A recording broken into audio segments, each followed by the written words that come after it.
moving on from the last video, this is just, it's about 5:30, so fairly dark outside.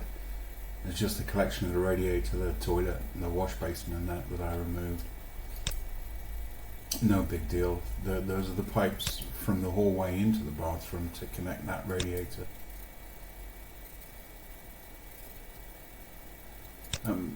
The seal on the wash basin is, well, I don't know what he used, but it wasn't silicone.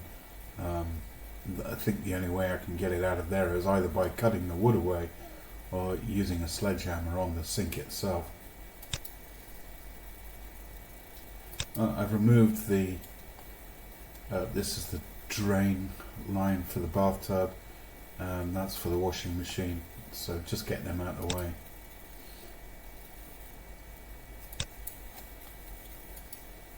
So this is the next one in the sequence. It's the gas boiler. I've just capped two lines here at the top. These two lines went to the bathroom radiator and are also split into a bedroom radiator. As it happens, I should have actually put a U-bend on that to make a continuous loop, I think. But I don't really care, because at the moment all this is now providing is hot water for the kitchen. Given the age and efficiency of the boiler, it's actually cheaper and easier to boil a kettle. And the bathroom will have a new electric hot water heater, 100 litres.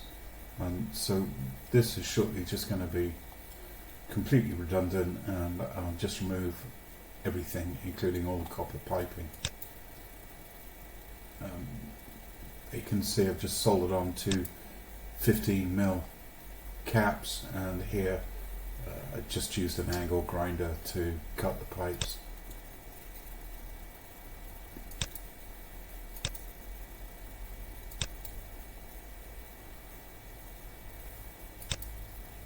So on to the next section. So this is now in the hallway outside the bathroom on the right there, the kitchen through there. This is where the two long pipes I cut with the angle grinder come off. They enter the bathroom there.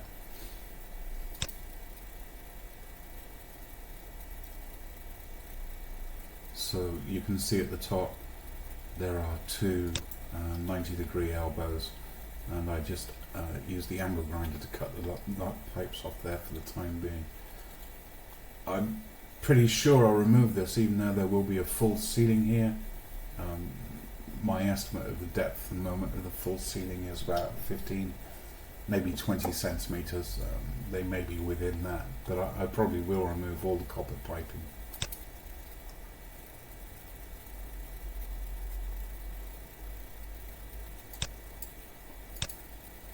And in here, in the hallway, that was where the old light switch was. The electrics are a complete screw up. I've just taped over these. In there, there's a live, which is somewhere buried in this wall. And there's a, this is 230 volt live. And there's some leads running into the kitchen via the studio kitchen, which is straight on, via its light switch, which I didn't really bother identifying. In disconnecting the electrics in the bathroom, I just wanted to install a new plug point for the fridge and a spare plug point and a light to take over what effectively was being cut in the bathroom.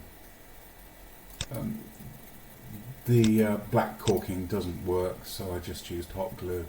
Now at the top you see this plastic back box. There were live wires in there. In fact, let's just go back. And I used the line tester to actually detect that there were live wires in there. Took the cover off, and there were a bunch of lives and neutrals taped together. Again, no terminal box. and indeed not even an earth.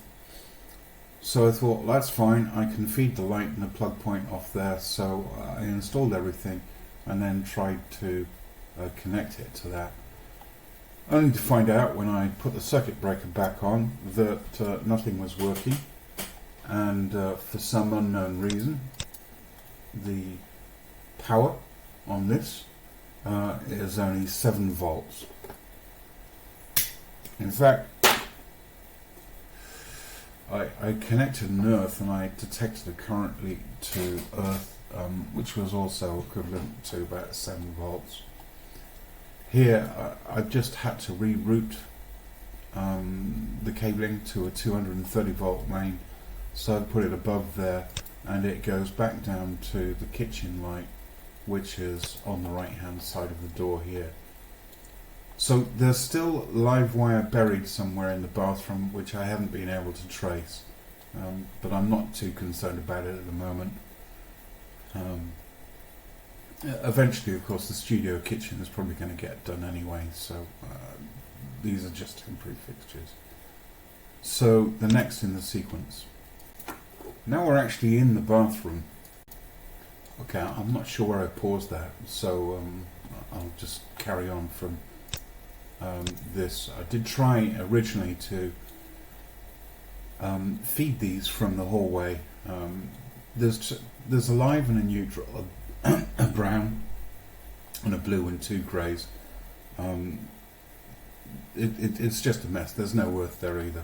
So I just thought, well, instead of the cable that went under the floor, I'll just chisel out a channel in the wall and connect these to the hallway light,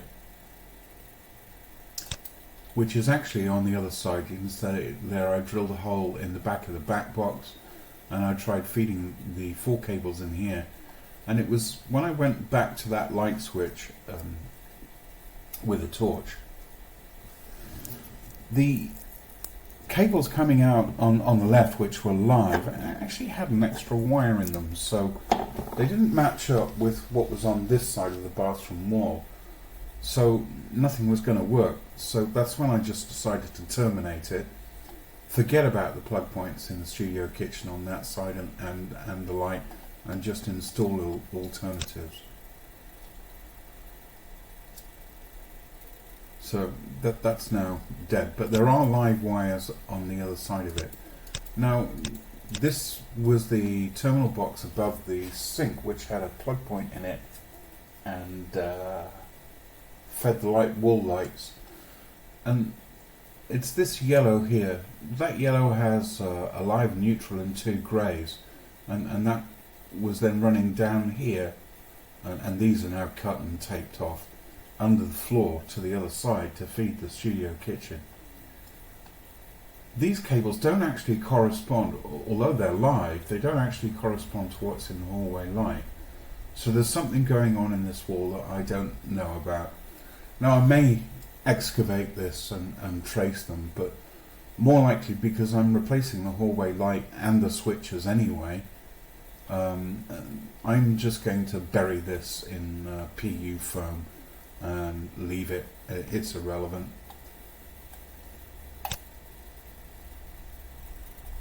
So that was the underfloor feed, which on the other side of the room you can see goes down here, which I've also taped off, and there it's exposed in the dirt beneath the tile layers. Now this is where the bath drain was, and it seems to have dried out, and the earth there is somewhat moist, but the excavation which I continued along there really only leads to one conclusion. So let's have a look at that excavated area. This is all sand. Now, there is a bit of dampness from water that was in the bathtub drain that I took out. It's not moist, but it is damp generally, and you can smell it. It's humid. And further along in this channel, I actually dug up a root which is rather odd given that there are no external walls on the right here, on this side, leads through to the living room, which is 3 meters wide before you get to the outside. So that's rather puzzling, but there is a really dank, musty smell involved in digging down through this so-called subfloor. The Spanish idea of a subfloor is there's no damp-proof membrane. There's nothing. They just dump a whole bunch of builder's rubble in here with sand, and most of it is these broken hollow bricks. So these are the lines, water lines that fed through to the bathtub. I removed the drain. The drain came out here, took a 90-degree bend there to run down here. I've cleared all this out by hand. The demolition hammer will do it. Now I don't have a problem with the piping. We'll get onto that, and the conduits, the electrical stuff here. I could use the demolition hammer, but it creates a hell of a lot of dust. So I did all this by hand, really to verify where the pipe work and the electrical cables are. And this cable, for example, I know there's just 2 tied off ends, so it's absolutely dead. And we'll see later where I've capped the water lines. Now here in fact was the common outlet for this. Is from the bathtub. On the other side there's a sink. On that side it went to the washing machine, and here is the drain which goes to where the toilet was. It's fortunate that you can't actually smell on this video, because the smell just gets pretty bad. I suppose you have to get used to it. These are the water lines going across under the floor to the wash basin. I managed to damage this one with the chisel, but I'd already capped the water, so it wasn't a problem. Now this is the outlet. It goes there, a 90-degree bend, and then there's another 90-degree bend disappearing down into the toilet. What do you call it? Drain, whatever. This is moist, and in fact, although you probably can't see it, not only is it moist, these are roots. And bear in mind that this is an internal room, so those roots have to be from plants that are at least 3 meters away, if not more. I needed to show you this as well. It's another example. This here is a raw plug. This thing. That was one of the bolts that held the toilet onto the floor. And whoever installed that bolt drilled right through the drain pipe. So I left a raw plug in there just to demonstrate that there's a hole. One of the toilet mounting bolts just pierced the drain pipe. And obviously there's the point there for also a leak if you're having a bath. It's just absurd. And you can see around, there's not a toilet flange, this is just a rubber cap, for want of a better word, that I've stuffed some newspaper in. There's broken or missing cement lining all the way around it. And in fact, apart from the roots here, and the obvious smell because of that, you'll see that if I lift that cap,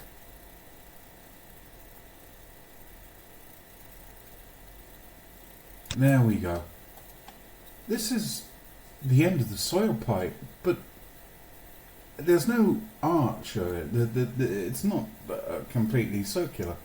This is just a channel. So God only knows what's on, a few centimeters behind that.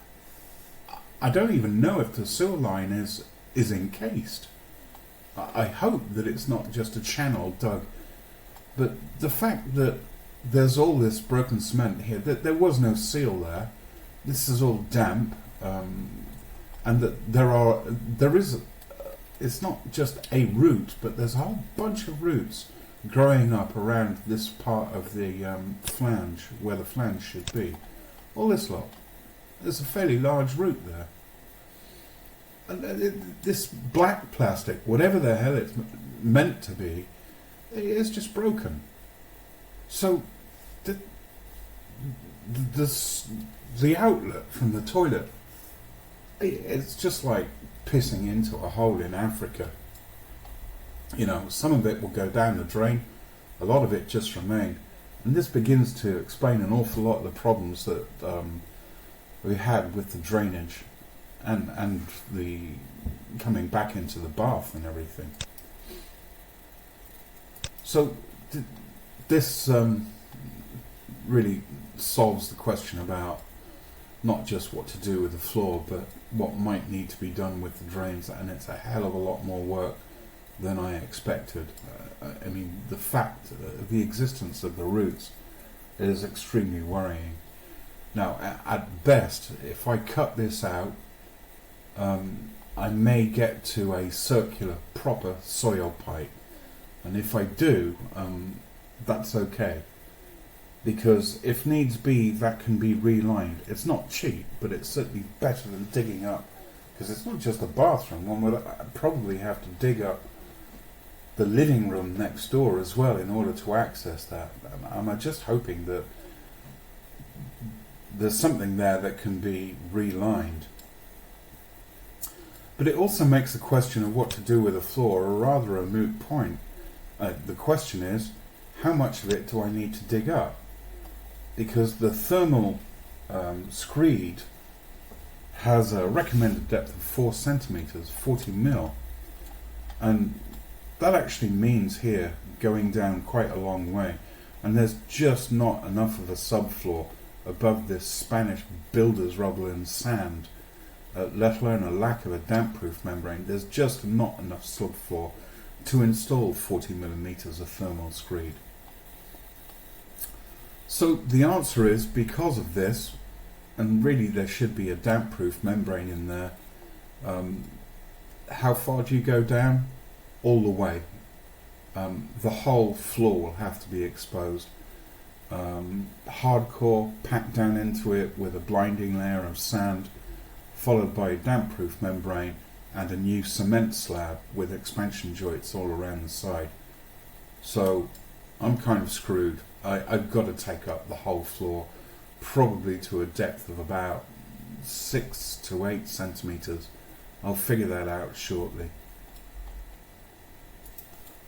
So this is just a sad indictment of Spanish building, let alone now. I mean, going back to the 70s when this was done, or even the 80s, it's just piss poor work. There's no professionalism, there's no thought about damp or anything else. It's just bloody awful, and I rather imagine that this house is not unique and that they're pretty much all like this. And it just makes it damn difficult, including an old man's knees, to actually try and do something properly. Anyway, here is my guess about the location and of the inlet pipes, the hot and the cold for the bathroom was correct. So this up here is the wall to the kitchen.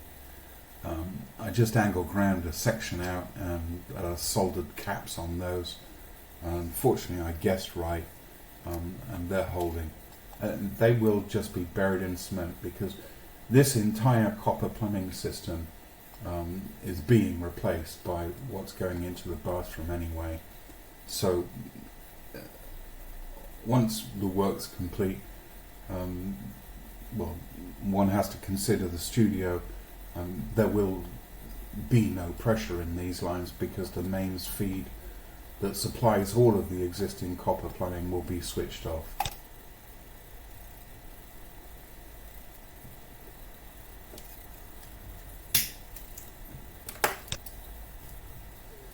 Looking at the wall, This wall is back to the living room. I think I've done enough on that wall to actually put metal profiling along a new subfloor and a screed layer. I don't really think anything more needs to be taken off that wall. The door I'm going to leave for the time being because it's going to provide additional ventilation, as I'm going to have to lay a concrete slab. Ultimately there'll be a big cupboard here, and the extra space that this gives me would be useful for installing all of the new consumer unit and electrical connections here, with the plumbing on the back wall over there. So I would put, oh, just missed it, I would put the plumbing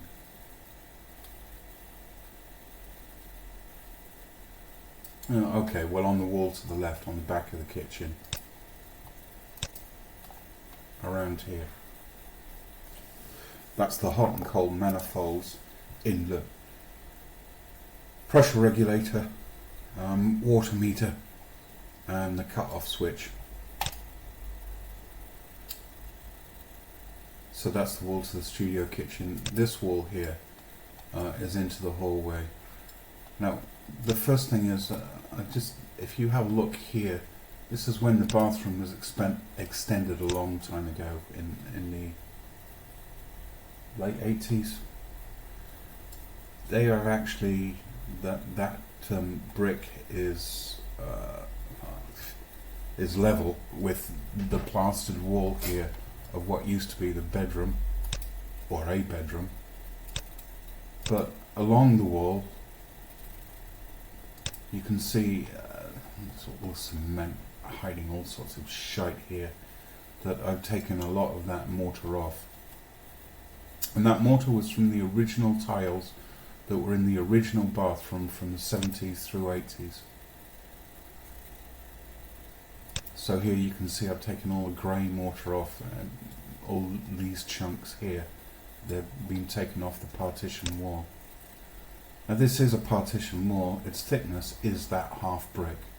They're just the inlets for the wash basin and the drain. Now the reason for this is that what's going in there is a pocket door, and you can see here there's a line there which is the line that a new lintel needs to be installed with the top around about at that line, and it will extend probably down to about this line here. As a pocket door, it's 1500mm wide for a 72.5 centimeter width door. So running along, you can actually see, I just drilled a few test holes to see what the wall was like, and the answer is rubbish, with about 1 centimeter of grainy plaster on the other side that's just burst in some places and flaking away in others.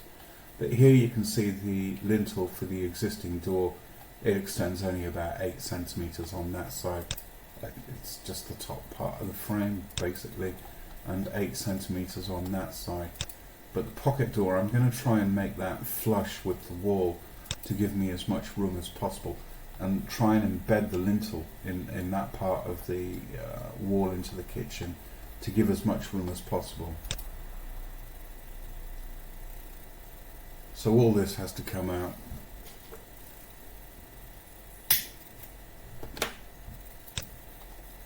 That's where the radiator was. I haven't bothered taking the white stuff off yet. And that's where the cabling went to the light switch that used to be above the toilet, which of course wasn't wired in properly, so if you use one light switch, the other one was disabled until you re-enabled the one that you'd used. A typical fuck up. These water lines, one was for the bidet, one was for the washing machine. That one is capped. This one still has the ball valve on it. I've cut the outlet there. These are going to be buried in PU foam. I don't need to touch them. I may, because of the extent of this ball valve, I may actually use a cap there to make sure I've got enough depth for the metal profiling that it doesn't bump into anything. Okay, so that wall against the kitchen, there's still a little bit of tile left where the mortar tile adhesive, where the lights were. I've taken them off. The plumbing manifolds and everything will be going there. They don't need to be that deep. And on the left hand side I'll be mounting the hot water tank up there, and the washing machine will be up there, and it will all be contained in cupboards.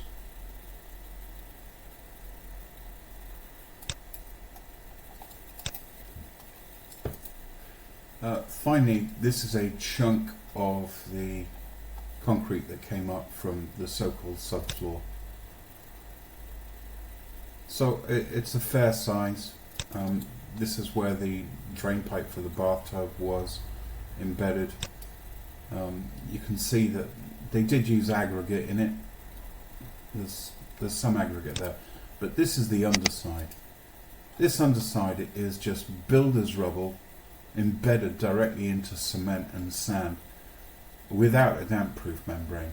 It's just been poured onto crap. So, you know, a lot of this concrete, it's not so much the water coming up from the ground, if it's there, which it probably is. It's also the fact that when you lay the cement like that,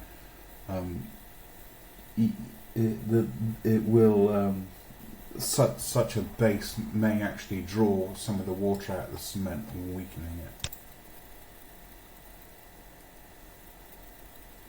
So you can see that some aggregate was used there. Although it's probably builder's rubble, to be honest. But that is really about the sort of depth that I have to take the floor up to. That plus two layers of tiles with their adhesive plus that, and that's it. And this is what, maybe 1, 2, 3, 4, 5 centimeters with 2 layers of tiles. I couldn't lay a 4 centimeter screed on this kind of crap anyway, so that's why it all has to come up, I think. So that's it. There's more work to do to take up the floor, and we'll go on from there.